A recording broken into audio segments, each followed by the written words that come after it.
Taken his party's campaign bus to Scotland. He is out and about in East Dunbartonshire, where so far he's been talking about the Tory manifesto pledge to cut immigration. He called the announcement political manoeuvring, which means very little. Well, let's go to our correspondent Seema Katecha, who is in Mulgai right now. Seema, over to you.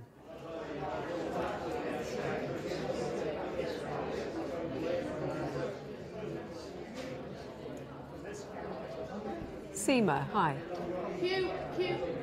Well, hello there. We're in East Dunbartonshire here with Tim Farron, the first stop he has made on his campaign bus. Thank you so much for joining us.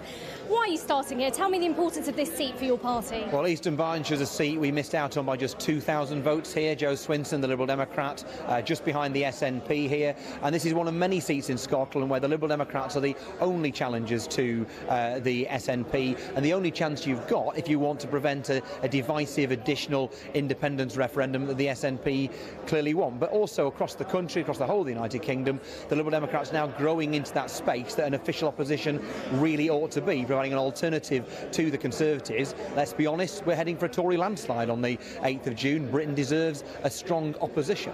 You talk about a Tory landslide and you talk about Margaret Thatcher getting a landslide in the 80s, but you had a picture of Margaret Thatcher in your bedroom, so double standards here. You're praising her and then criticising her. I had a photograph of Michael Foot, David Steele, David Owen as well. Why Margaret Thatcher? Well, because she was one of the 4 party leaders at the time, and I had the other 3 also. I also had Morrissey, Che Guevara, Prefab Sprout and Gary Lineker, if you want full completeness, at that particular time in my life. But for what it's worth, you know, let's just imagine what Britain will be like, what Scotland will be like on the day after June the 8th if Theresa May gets the kind of landslide that Margaret Thatcher had back in the 1980s. What will that mean for you, your hospital, your school, your family, your children? What will it be like to be taken for granted? Now, I don't need to imagine what it will be like, because I remember what it was like growing up into a community in the north of England where the Conservatives did take us for granted. Half my mates' parents were out of work at any given time, mine as well. That is not what I want for my country, for my children. I'm determined to lead a country where our children see one another as all being decent to one another, and I fear a Tory landslide will be the opposite of that. But let's be honest, a lot of people don't take the Liberal Democrats seriously. Talking to people, they say, well, hang on a minute, what are they going to achieve? What would you say to those people? How would you convince them to vote for a party that in the past hasn't necessarily always told the truth? Well, you've got a party being very straightforward with you now. We're telling you what no one else will tell you, which is, of course, the Conservatives already have won this election with a landslide, so it means people can then choose the strongest opposition, and you don't frankly need to agree with me on everything to agree that Britain needs a strong opposition. And following last Thursday's election results, we know the only opposition party left standing across the United Kingdom with a 7% increase in our vote share is the Liberal Democrats. You didn't do as well in the Somerset region as you might have hoped to in the local elections.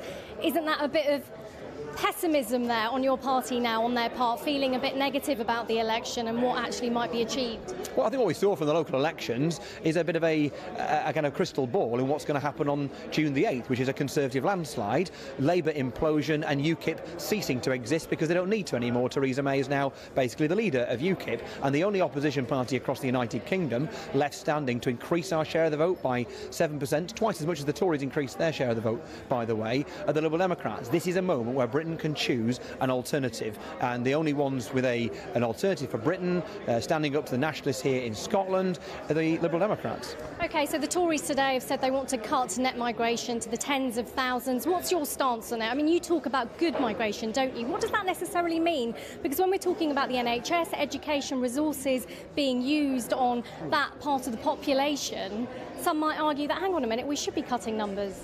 Well, Theresa May should learn lessons from her time as Home Secretary, where she consistently set false targets, like the one she's talking about today, and then went and broke them. And let's remember, immigration is a blessing to this country and not a curse. It's wrong to talk about migrant communities in such a dismissive and divisive way as the Conservatives, now they have effectively become UKIP, tend to do. But it's also really foolish. What you want is an immigration policy that is good for business, that is good for higher education, that's good for our health service. Don't set silly artificial targets that will damage British business. What we want is an immigration policy that is good for Britain, not good for ideological politicians. OK, well, thank you. Tim Farron there, the leader of the Liberal Democrats. He will be moving to St Andrews a bit later this afternoon. So the party's starting in Scotland and then will be making their way down in the country later on.